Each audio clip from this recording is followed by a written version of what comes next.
bomb. He wasn't bombing. Never better than Nas. Jim Jones will never be better than Nas. And this is coming from somebody that's not a Nas fan. I love Dipset. I love the Diplomats. I love Bird Gang.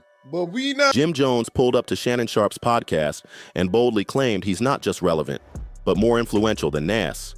More important to the culture, straight up. And the moment he said that, boom, everything flipped.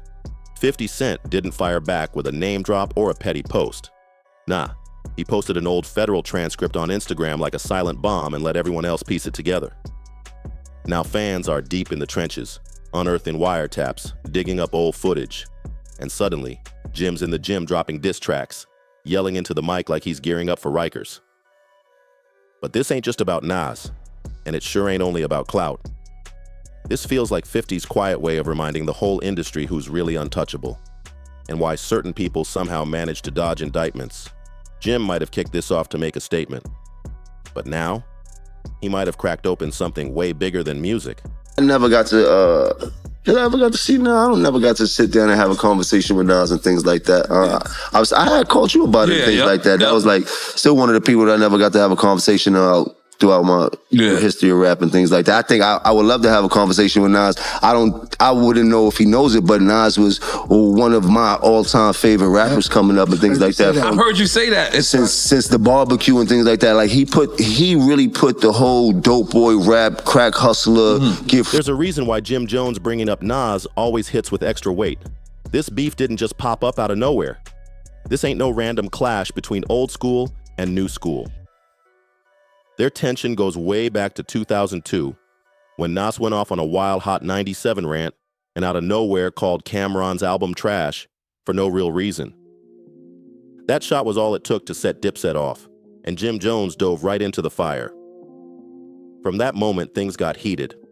Nas and Dipset started trading jabs across mixtapes, but Jim, he took it real personal. He even threatened to smack the kufi off Nas and kept throwing heat in his verses. This wasn't just rap beef, it was deep. But here's the twist. Jim used to show Nas love. Just a year ago, he wasn't talking reckless at all. That love flipped into shade real fast. It all switched up when Jim popped up on Fat Joe and Jadakiss's podcast. And Fat Joe couldn't help but stir the pot. Recently saw a clip on Instagram where a young kid was comparing you to Nas and saying that you got that's my young boy. Big hits. He's wild. Yo, he looked to you. He learned how to wear the BB Simon belt from you. He got his swag. Like, how crazy is that? Because in my era, you know what I'm saying? Nas is like a god. In my era. That moment could have just faded away online. But nah, Jim wasn't finished. He jumped at the chance to dig even deeper into the convo. Then out of nowhere, he let off one of the wildest takes hip-hop's heard in a minute. Jim didn't just claim he's still in the mix. He straight up said he's more influential than Nas. Yeah, that Nas. From Queensbridge. The legend behind Illmatic, God's Son, King's Disease. The same Nas who's still packing out Madison Square Garden in his 50s. But Jim, he stood on it. No hesitation, no backpedal. He doubled down, loud and proud. That interview didn't just stir the pot, it straight up flipped it, set it on fire, and walked away before the smoke even cleared. Right after that podcast moment, Jim Jones showed up on another platform. This time, Shannon Sharpe's Nightcap, with Chad Ocho Cinco Johnson. Nas. But remember, Nas' first record, The Barbecue, came out when I was in 11th grade. Yes. So Nas was my idol when I was young. Like you did, came to dressing, the wordplay, the music, everything. I was a superior Nas fan.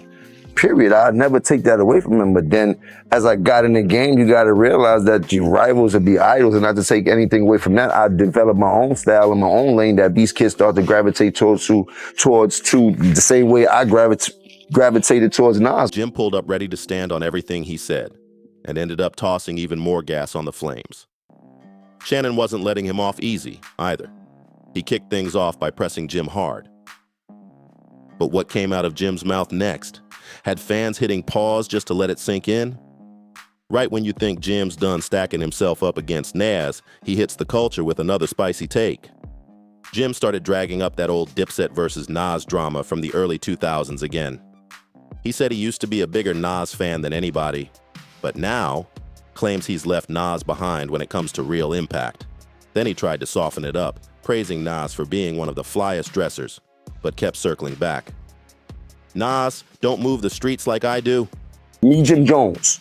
No diplomats, no nobody else. Me, Jim Jones. Check my track record, then check everybody else's track record. Then go to the billboards and check all my entries, then check all them entries and and I'm not taking nothing away from nobody, but I hear the comparisons and then be trying to act funny when it comes. No, I've been spanking a lot of this about the industry. While everyone was talking Nas, Jim got so salty, he started roasting Shannon for how he dresses, straight clowning him on camera. At that point, Ochicinco was just sitting back like a spectator, watching Shannon and Jim go back and forth like a rap battle with no beat. Then it got spicy. Jim accused Shannon of only inviting him on for clicks. That lit a fire under UNC. He snapped back like, "This the biggest podcast you ever been on."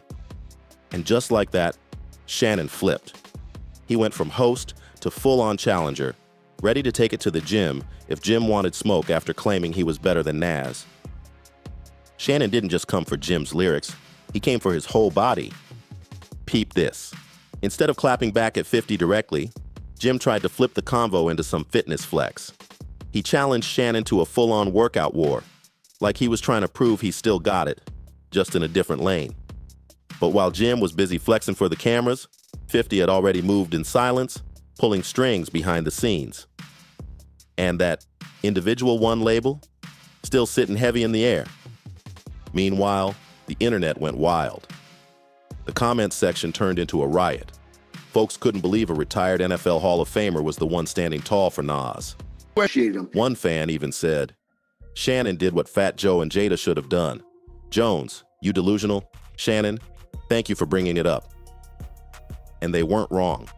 Why were they so quiet during that first interview? And while the circus kept spinning out of control, 50 was in the shadows, watching it all go down with that signature silence. But just when people thought the drama hit peak comedy, it flipped again and got petty. That's when fans dug up an old clip, and the mess got even messier. That right there? Straight up ultimate disrespect.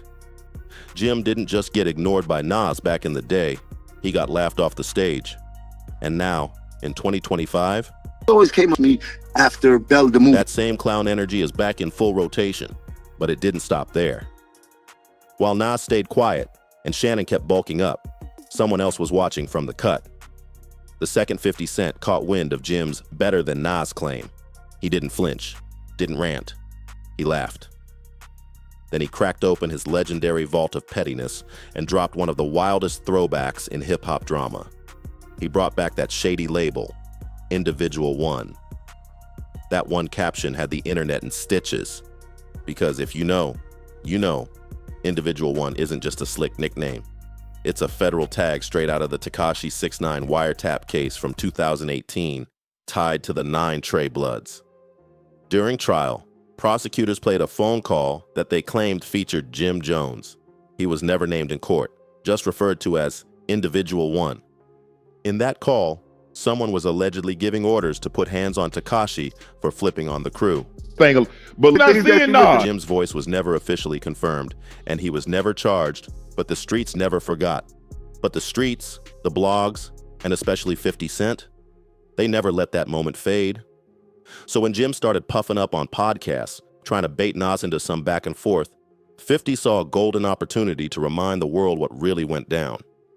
He dove right back into his IG vault and reposted a meme he once deleted fast, the one that said, "So that's why they ain't pull him in." That line had folks screaming, "Say it ain't so, Jimmy." Rewind to 2019. The Shade Room dropped a court update from Tekashi's trial. A verified courtroom reporter claimed Tekashi named Jim Jones as a 9 Trey member. And 50? He couldn't help himself. He jumped in with a slick comment. Then came the now iconic clip of 50 looking half joking, half shook, saying, "I'm afraid for my life." I mean, Jimmy is gang gang. The internet ate it up, laughing nonstop. But behind the jokes, Jimmy was definitely tight. And here's where it flips. 50 didn't jump in this mess to defend Nas. This ain't new beef. He and Jim been had tension for years. But this Nas situation, It gave 50 the perfect excuse to fire up the smoke and start dragging Jim all over again. Back in 2007, things got real messy when 50 Cent brought Jim Jones and Juelz Santana on stage during a G-Unit show, right in the middle of Dipset's behind-the-scenes meltdown. Cameron saw it as straight-up disrespect, especially since the crew was already crumbling from the inside. Bunch of 40, bro. For you to even Don't do say that. Fast forward to 2019, during Tekashi 6ix9ine's federal trial, Jim Jones got hit with the now infamous label, Individual One, after a wiretapped phone call got played in court. Jim was never officially charged, but that nickname stuck like glue, and the internet exploded with snitching rumors. Jim saw all of 50's shady posts, every single one. And for a second, he played it cool. He posted a throwback Bird Gang era pic dripping in Dipset nostalgia. The caption, "Why you keep lying? LOL, I'm going back to sleep. Free Male Matrix till it's reversed." That shout out was for his longtime homie, Male Matrix, who's serving over 11 years on racketeering charges. But the deeper message? Jim was calling out 50 for pushing a fake story, like he's living in some made-up world. But Jim wasn't done. He hit the gram again with another Jim flex, this time with a spicy new caption. "Somebody tell Shannon Sharpe, don't start ducking now." Jim fired off. "You gonna talk like a podcaster, or you gonna walk what you talk? 'Cause my sneakers laced." He reminded Shannon they already went public with the challenge, so why not finish the job? Then he called out Ocho Cinco too, saying he didn't want it to go down in public, but Jim wasn't backing off. "Let's do it in private then. I know Shannon got a whole athlete rep to protect. As long as you there to witness, we good. We don't dodge no smoke. Size don't mean nothing where I'm from. Run it." While 50 kept trolling from the shadows, Jim was gearing up like it was game time. And just when you thought it couldn't get spicier, he dropped this shot. "If you 40 and up arguing with me about Nas, you already lost." Then he flexed his numbers. "Y'all fell for the bait. My streams go up every time the drama hits. I'm teaching these older artists how to move in this new era. Y'all still stuck in yesterday. Mad 'cause the game done changed. Tighten up." And the caption? That sealed it. "I said what I said. P.S. I'll wrap circles around any artist from my era. Step in the booth, but bring a bag. This ain't charity. We outside in the field.